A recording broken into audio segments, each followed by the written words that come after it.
Hello there, ladies and gentlemen. Welcome to the Chef United Way, a YouTube channel. Now, this could be the final match preview of the season if the score stays as it is, because obviously the Blades are behind to Forest after that 2-1 defeat at Bramall Lane. But this is a new day. It's tomorrow night, Tuesday, 7:45 kickoff at the City Ground, Nottingham Forest. The match will be shown on Sky Sports Football in the UK if you cannot attend. Also, Hal and Adam will be broadcasting a watch along starting from 7:15. Also, they're going to have a clock in the top corner as me and Ewan did last time, which I figured out how to do. Pat on the back. But anyway, members. Pop members on screen right now because you're all legends. We absolutely love you. If you want to become a member and be on this list right now, it is £4.99. You'll be helping out the channel a hell of a lot and keeping it afloat. I think what I should do right now is just bring Hal in. How are you doing, sir? Welcome to the channel. No, thanks for the welcome. Yeah, well, not welcome to the channel because you've been on it before, just once or twice. Feels like it. Yeah, God, I can't wait for a break. Yeah, thanks. Tell you what, I'm so nervous about this, but at the same time, I wasn't, if you know what I mean, after the game on Saturday. And then it's the Sunday, you kind of change your mentality. You start to think again, can it be done? That late goal really, for a lot of Blades, I think, changed the entire thought process of this match. I think it's changed the Forest fans' thought process too, because they could have been going into this game 2-0 up and coasting, but now one goal completely changes this game. And there's a reason why I'm wearing this shirt right now, Hal. Do you know what the reason is? Spirit of the triple assault season with that playoff game, which I will reflect on in a few minutes. Excellent. But what I will tell you is I'm not going to take my shirt off and shout, oh my God, oh my God, oh my God. Nobody wants to see that. Yeah, it's before the watershed, so probably a good idea. Yeah, no one wants to see man nipples at this time, do they?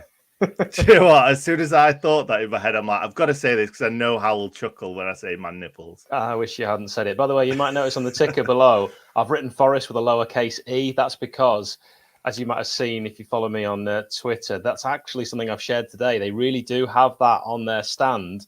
It says Forest with a lowercase e. And the reason behind the small e stems from a 1973 competition organised by Forest to design a new logo for the club.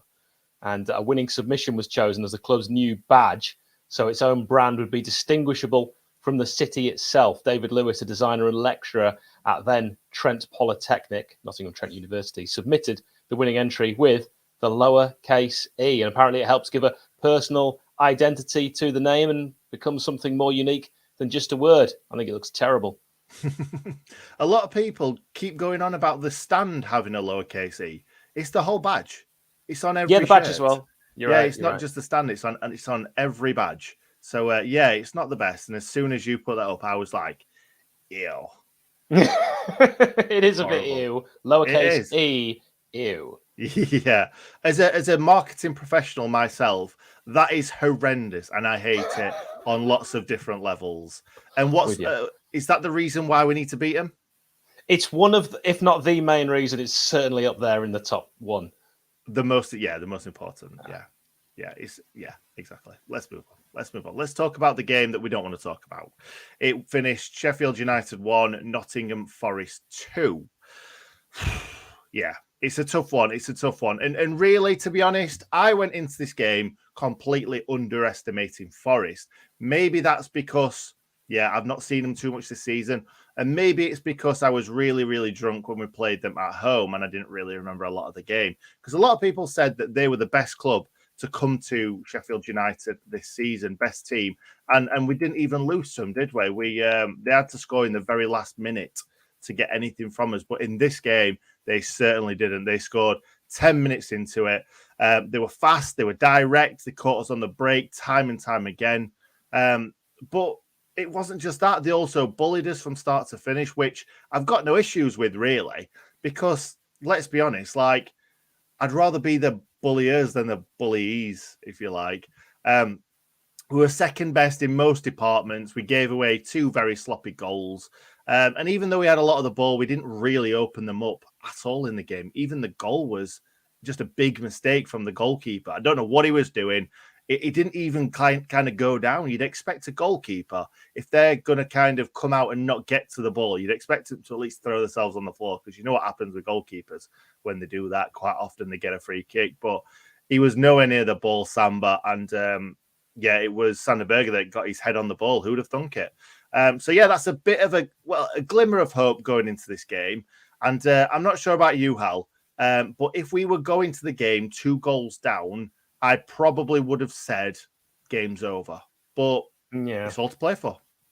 Yeah, it's halftime. It is still all to play for. And if we were 2-1 down at halftime at a game in the league, you'd think, right, let's see what Hecky can say in the dressing room to change things. And that is exactly what will happen, of course, tomorrow. I will say that I did everything I could. You did everything you could in terms of fans before the last game. I repeated everything that I did, and that repeat is going to be a very crucial word in this story. Everything I did for the Fulham match. Now, for the Fulham game, it was obviously an early kickoff. I ate my sandwiches because of that after the game. So I brought my sandwiches, as you know, we talk about sandwiches a lot on this channel, to the Forest home match. You talk about sandwiches all the time. I do. I was starving before the match, absolutely starving. Mum made the same sandwiches, exact same order. So I got tandoori chicken. I'm thinking, right, I really want to eat these, but no, I cannot be the reason that we lose this match. So I will wait until after the game. Now, there was a cold block in the bag, but for whatever reason, it wasn't touching the sides. So technically, you've got a bag in the car for 6.5 hours in the hot sun. I then ate my sandwiches when I got back. I'll tell you now, Sunday was a write-off. Yeah, you told me about this, and it didn't sound pretty. Absolutely awful, and I'm not going to do it again. Superstitions officially now out the window. Right, let's talk about something a little more pleasant. And this one was last time out. We normally do the league game. Instead of doing the league game on the 2nd of November 2021, when we were managed by Slavica Jokanovic, that finished 1-1. Let's keep it upbeat, because that's what we're going to try and do on this preview. Be as positive as possible and focus on the last time we beat Forest in the playoffs. I think it makes sense. Sheffield United 4, Nottingham Forest 3 after extra time, an aggregate score of 5-4. This one on the 15th of May 2003, hence why Nick is wearing that shirt. I would be wearing mine, but it doesn't fit me. Brennan's dad. Mine does. And mine does. Here like we go. Painted on. Look at that. Look at the ripples, the beautiful ripples. Anyway, carry on. Let's not talk As I say, about that. before the watershed. Brennan's dad, ex-Blade David Johnson, put Forest ahead. And then another ex-Blade, Andy Reid, added a second for the visitors just before the hour mark. I thought that was game over. So did most Blades. But United showed their resilience. They showed their character. They pulled it back to level terms with goals from midfield goal machine that season. Oh, Lord, Michael Brown and striker Steve Cabba. There was no away goals rule to come into force, and it went into extra time. A mesmeric Paul Pesky-Salido solo run and wonder goal, followed by a Des Walker OG, the former Sheffield Wednesday man, put the Blades 4-2 up on the night, only for Robert Page's own goal at the other end to give Forest a glimmer of hope. But United held on for a memorable win. We had Paddy Kenny, whose birthday it is tomorrow, Tuesday, in goal. John Curtis, Phil Jagielka, Rob Page, Rob Kozluk, Peter Nuddy Undlove, Mark Rankin, Michael Brown, Michael Tongue, Carlos Saba, and Dean Windass playing from the start. Oh, what a team. What a team. Good memories. Do you reckon those players playing now could give Forest a run for the money? Yeah, definitely. Yes, is the answer. Yeah. No, they were that good, but they weren't quite that good. Now, anyway, I'm going to talk about team news for a second, Hal. So, so first of all, there's not much point in doing a massive section on this. Nobody seems to pick any knocks up from the Blades, and really, the reason for that was because we didn't get anywhere near him, did we? Really? But no, all joking apart, I reckon Sharpie will be on the bench. That is my claim in this game. I reckon Sharpie will be on the bench. And you know what? Even if it's not coming off the bench, even if he's not fit enough to come off the bench, I suppose it's playing mind games with Forest. And if we've got Sharpie on the bench, you might be like, oh God, Sharpie might come off the bench at this point. But I think Sharpie anyway will be just saying, put me on the bench, whatever happens. So let's see if Sharp is there. If Sharp is not there, he's obviously nowhere near the team, because even a 50% fit Sharpie, I would want to see on that pitch with 5-10 minutes to go, even if it's just that. So yeah, that's about it really. So I'm going to bring up on screen my team. It's not going to be the full team. It's going to be one by one. So first up, Mr. League One Wes, absolute legend, kept us in this game. Because if it wasn't for Wes, this could have easily been 4-5-6-1. So if we get to Wembley, it's down to Wes mostly. George Baldock, I'm going for right wing back. I think Ozzy's had a decent few games, but I just think that George Baldock is a better defender. He's obviously right-footed and he's quicker. And the thing is, George Baldock will need to be kind of on his toes, constantly chasing them back and forth. I think mostly it's down that left-hand side. Ender had a bit of a nightmare against Brennan Johnson. But yeah, I can't see anyone other than Ender playing there for me. Jack Robinson, absolutely fantastic recently. I did have a little bit of a problem with him in the last game, because I do feel like he was getting overrun. He really was. And at one point, I remember seeing him running back as they was running forward, and he was just jogging, and it really, really stuck in my mind. John Egan, we all know he had a bit of a nightmare with that one where they went 2-0 up, but he had a good game other than that. I do think that, and he came out with the ball a lot. And what I did notice was, from Wes, he was playing it short to Egan, and then he was firing it into the midfield, and I enjoyed that. I thought that was good to see. It gets us up the field a lot quicker than it usually does. Chris Basham, right centre-back. Bash, bit of a shocker for the first goal as well, letting him put the ball across the box to score, but it's one of them things. Bash will get forward and Bash will create chances for us. Ollie Norwood, he got brought off. Not sure why. It wasn't his best game, but Ollie Norwood needs to stay on the pitch for me at all times. John Fleck, not his best game, but John Fleck, I think, will play there. I think he's nursing an injury a little bit, but there's only one game left if we don't win this game. So I feel like Fleck will probably stay in there. Sander Berger, it wasn't his game. It was not his game. I don't think he had a good game at all. I think he got bullied. So he needs to make sure he doesn't get bullied in this game. Morgan Gibbs-White and Iliman Ndiaye up front. I'm not thinking that it's going to be anything else other than those. What are you thinking there? Yeah, I think you're probably right. I mean, I'd maybe go Ben Osborne at left wing back. Of course you would. Yeah, George at right wing back. Maybe bring Aremovic on. I'd have him on the bench personally, because he's a big old... Get Adam Davis on as well. Might as well. Right, it's not that silly to suggest Aremovic. What I will just say is there's lots going on in the chat about this, so we might as well talk about it. But awful news. I feel so sorry for Sander Berger and his family. 2 offenders broke into Sander's home on Friday afternoon before the playoff semi-final first leg with Nottingham Forest, which of course was on Saturday. 4 watches and a necklace worth a combined £100,000 was stolen. Sander was at training, he was not home, and anyone with any information is encouraged to contact South Yorkshire Police. If you've ever been, like I have, the victim of a burglary, it is absolutely one of the worst things. You never really feel quite the same again in your own home, and that's not something anyone should have to endure. So I really, really feel for Sander and his entire family. Fair play, yeah. Very, very nicely put there, Hal. Do you want to go into Forest news? Well, it looks like no injury concerns for the home side. Midfielder Ryan Yates available despite taking another whack to the shoulder, which was already causing him some trouble before the game. So hit his shoulder again, Blades.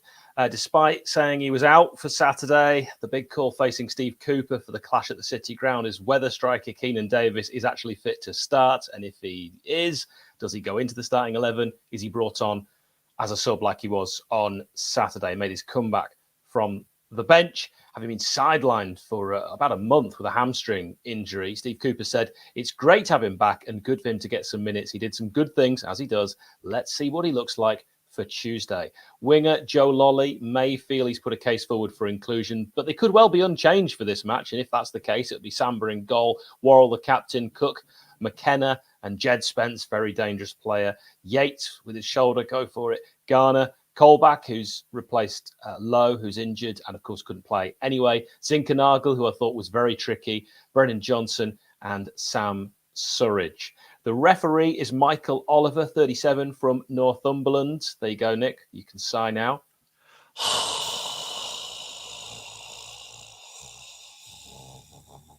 You saved your best for last, maybe last. Hopefully, we've got another preview. Yeah, Michael Oliver has taken charge of 39 matches in all competitions, issuing 130 yellows, 7 reds, and this is on the high side, so let's keep an eye on this. 12 penalties. Wow. I know. He's not refereed a Blades game this season. He last took charge of us when we lost 3-2 at home against Manchester United. That was last season. Before that, he was man in the middle for our infamous ghost goal game at Aston Villa on the 17th of June, 2020. Hopefully his watch is working. Oh, God, I don't want to think about that ever again. I really don't. But let's talk about score predictions, mate. Go for it. You go first. All right. I mean, Head says that they are going to win this. I think it could be a game best avoided by the neutral, and they would probably soak up a bit of pressure. We've got to attack. That actually plays straight into their hands, and then they get a goal, and it probably finishes 1-0 Forest. Hart says that we do something special. We actually, a lot of Blades are saying we've got to score early. You're right there. We do something Spirit special. of 2003. Spirit of 2003. Advertising apples again from China. I think actually we defensively need to approach this in a manner where a lot of Blades are saying we've got to score early. I'm not sure we actually do. I think it could be very much a backs to the wall performance. Soak up a bit of their pressure because they're expecting us to hit them on the counter. That's what they're going to want. So maybe surprise them a little bit and actually sit off. Maybe if the Blades can put in a really incredible defensive display, we can actually cause some magic. And that's what my heart is telling me. And I want to believe my heart and say we win it in extra time after getting a goal. Ooh. That's not just your heart, though. That's what Hecky said as well. It sounds like he's not going to go full out and flat out to win this game early on. It sounds like stay in it, because he said if we concede a goal and then score the next goal, we're still in it. And it sounds like he's wanting to hang in there for as long as possible for us to try it. Like you say, maybe get to extra time. Maybe Michael Oliver gives 10 more penalties in this game. A red, early on. By the way, I like this comment. We need to play Jebo or Asula. And I don't agree with that, but I'll tell you what I like. Paul Pesky-Salido, Canadian-born striker. Daniel Jebison, Canadian-born striker. Paul Pesky-Salido was a sub in the 4-3. Jebison, a sub in this one. Bring him on. And it's also like, isn't it a year ago that he scored that goal at Everton? The stars are aligning. They really are. But is it Asula's time? Asula! He is so cooler. Oh, no, what have I done? You haven't done that in such a long time. And I thought it was over. But it's not. Well, I need to give a score prediction, don't I? I'm going to go 2-1 Blades, complete reverse, extra time, penalties, Blades lose. No, I'm joking. Blades win on penalties. That's what I'm saying. That's what I'm going for. 2-1 Blades. I think that we're going to score early, they're going to score, and then we're going to get one in the 95th minute. Detail, I love it. Hey, look, we might be being a bit biased here, of course, but it's Sheffield United way. That's what you expect. It's going to be more biased tomorrow in our Biased Blades commentary on the watch along 7:15. Join myself and Statsman Adam. Nick will be at the game. If you see him, you can say hi. He loves that. He loves all that socials. He doesn't like the social stuff at all. Never meets me anymore before a game. Also, we want your player connections now because it is the last sort of regular season one. Hopefully, we've got a special Wembley preview. We're going to be asking you in the comments for your player connections. That is players that played for both. But Nick, lay some on me. I'm going to give you Billy Sharp, Jack Robinson, David McGoldrick, Ben Osborne, Ollie Burke, Luke Freeman, Max Lowe. They're all the players that are currently signed to Sheffield United. Is that right? Yeah. Technically, Luke Freeman, still here. Max Lowe, still here. Jack Lester, also still contracted to the club. Well, maybe not still. He's not been contracted ever since he played. But yeah, there we go. There's a load there, but there's tons and tons of players that don't currently play for either Sheffield United or Forest. Yeah, pop them in the comments. Your Gareth Taylors, your Greg Halfords, your Sean Derrys. You know what to do. We will read every single one. I won't, Nick will. And I will comment. I promise. So thank you very much for watching. Spirit of 2003. I'm going to keep saying it. Spirit of 2003. We'll take a 4-3 win. We'll take it. We'll take it to extra time. Then we'll take it to penalties. And then who's going to score the winning penalty, Hal? Who's going to score it? League One, Wes. Are we crazy? No, we're not. We're not crazy because that's what's happening. Come on, the Blades.